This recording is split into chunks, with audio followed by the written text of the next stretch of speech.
Microsoft 365 Copilot app. So this just used to be called the Microsoft 365 app. It's probably pinned to your taskbar by default. I know some of you have unpinned it, but it is installed by default on every computer from Microsoft. And it has a bunch of different things. It's called the Copilot app, but Copilot's like one of the smallest parts of it.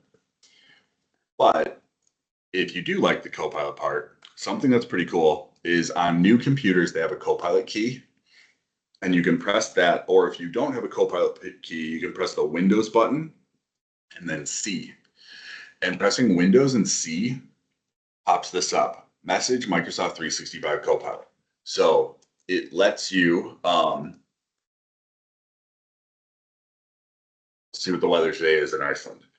It lets you pop open a Microsoft 365 chat with the weather, or sorry, with in a little like mini window. And so you can like ask your questions pretty quickly. From here, you can press this button in the top right corner here.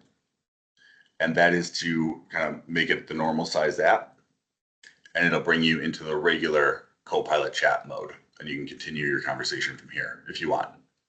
So it's kind of a quick way to get that question in.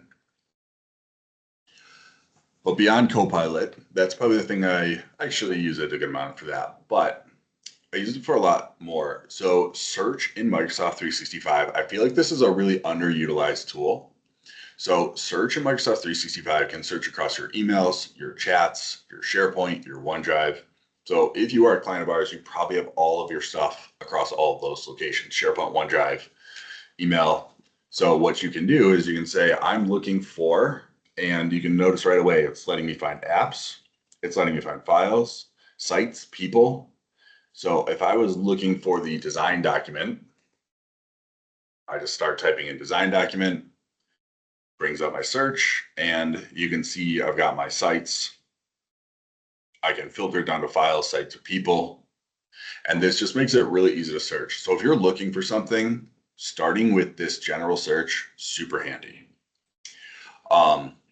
From this search, like here's my pricing guidelines, you can click on this file and it'll open it up. You also can press this little dot, dot, dot over here to the right.